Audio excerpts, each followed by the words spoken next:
복의 길과 화의 길. 에레미야 7장 21절에서 28절 말씀. 에레미야서는 부패한 이스라엘이 회개치 않으면 북방 바벨론에게 망한다는 경고를 한 동시에 종말의 종교 부패를 책망한 글입니다. 가장 악한 일은 하나님을 공경한다는 자들이 하나님 말씀을 순종치 않는 일입니다.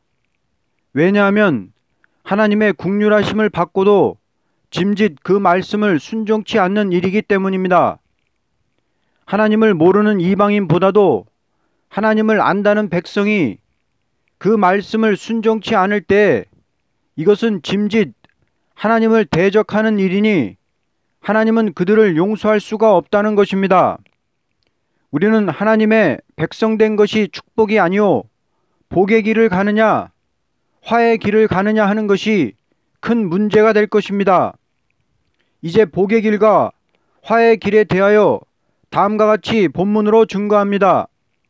1. 복의 길 21절에서 23절. 하나님께서 당신의 백성이라고 하여서 무조건 복을 주신다면 이것은 공의가 아닙니다. 이스라엘이 애굽에서 인도를 받아 나왔지만 복을 받을 자는 심히 적고 그 밖에 대중적으로 큰 화를 받게 된 것은 우리에게 큰 교훈이 되는 것입니다. 그러므로 우리는 하나님의 백성으로서 복의 길이 무엇이라는 것을 분명히 알아야 합니다. 첫째, 제사보다도 순종이 필요합니다. 21절에서 23절 상반절. 만군의 여호와 이스라엘의 하나님께서 이와 같이 말씀하시되 너희 희생 제물과 번제물의 고기를 아울러 먹으라.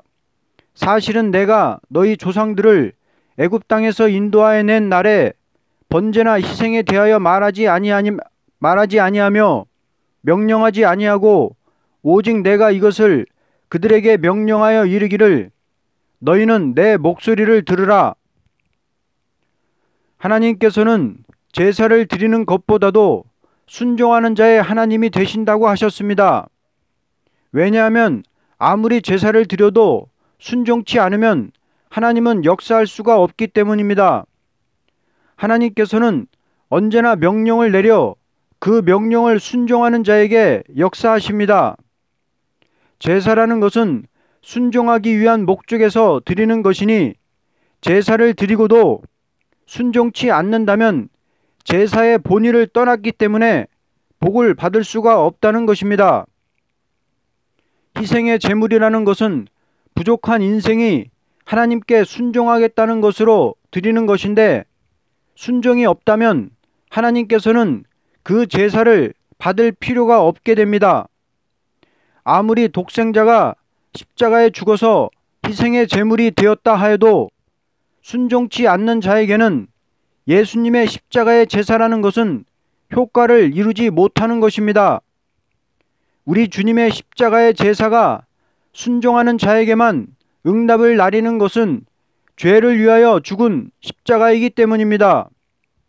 그러므로 죄를 짓는 자에게 효과를 줄 수 없고 죄를 회개하고 하나님께 순종하는 자에게만 효과를 주시는 것이 주님의 십자가의 제사입니다. 구약시대에 제사를 드려도 순종치 않는 자는 그 제사가 무효가 된 것 같이 지금도 순종치 않는 자에게는 주님의 십자가를 믿는다 하여도 그 십자가를 믿는다는 것이 무효가 되고 맙니다. 그러므로 순종하는 자가 십자가를 바로 알고 기도할 때 하나님은 나는 내 하나님이라는 응답을 나리심으로 하나님의 역사가 항상 같이 하는 것입니다. 둘째, 귀로 듣는 것보다도 모든 길로 행하는 것이 필요합니다. 23절 하반절. 그리하면 나는 너희 하나님이 되겠고 너희는 내 백성이 되리라.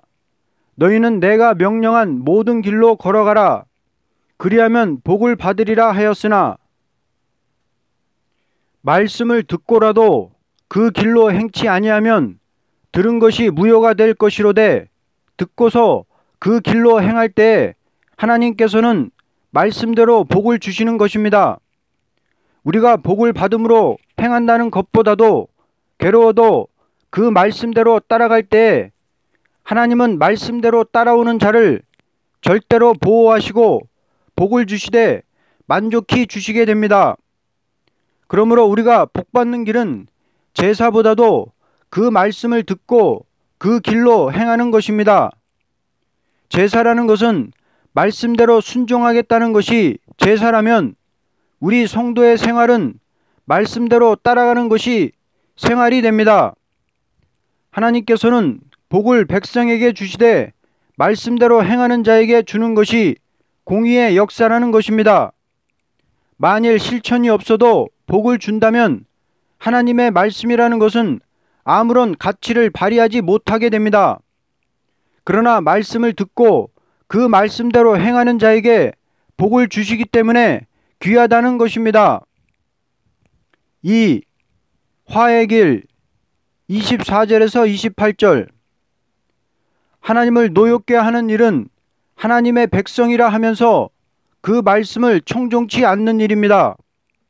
이것은 하나님의 교회를 파괴시키는 행동이 되기 때문에 하나님의 백성이 그 말씀을 청종치 않을 때 용서 없이 화를 내리는 것입니다. 이제 화의 길에 대하여 본문으로 증거합니다. 첫째, 악한 마음의 꾀와 강팍한 대로 행하는 일입니다. 24절.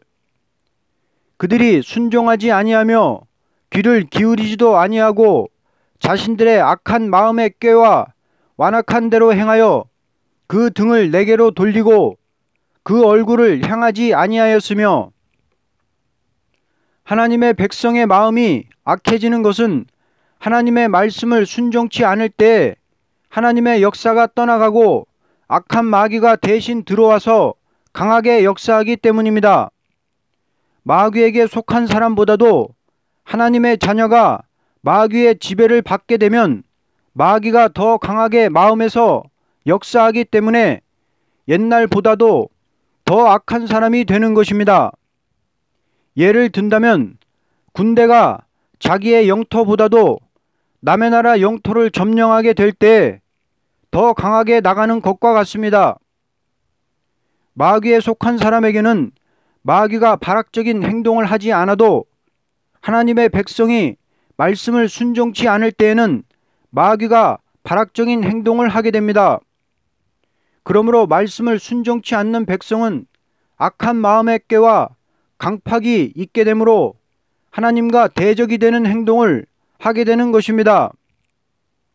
둘째, 참된 선지의 말을 거역하는 일입니다. 25절에서 28절.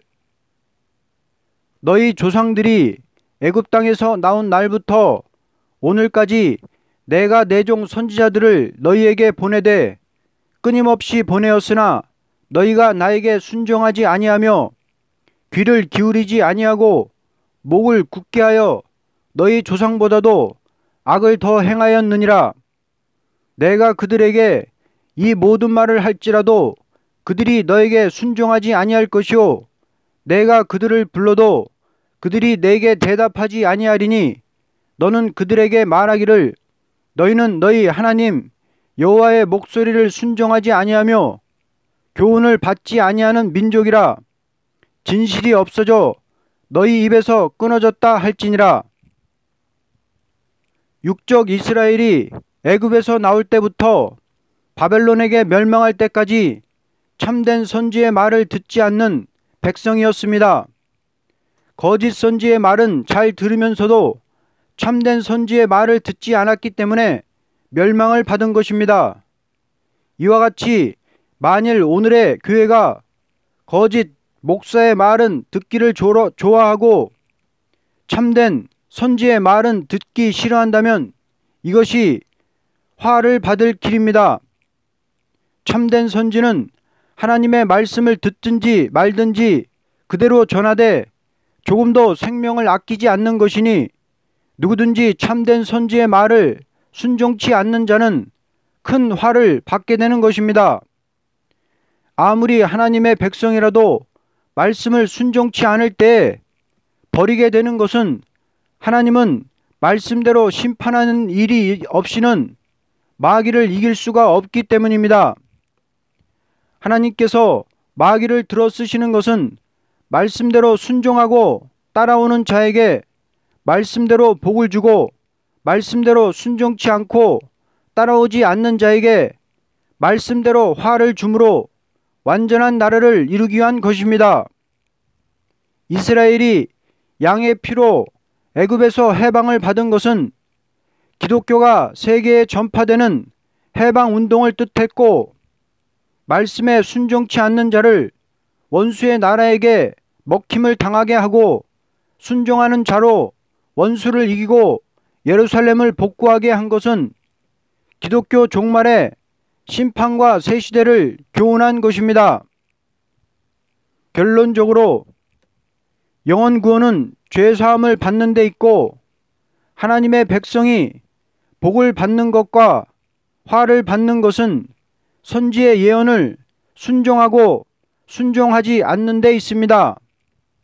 우리는 복을 받느냐 화를 받느냐 하는 시험기에 처해 있는 것이니 말씀을 떠는 마음에서 순종하는 자가 되어야 지상 왕국의 축복을 받게 될 것입니다. 아멘.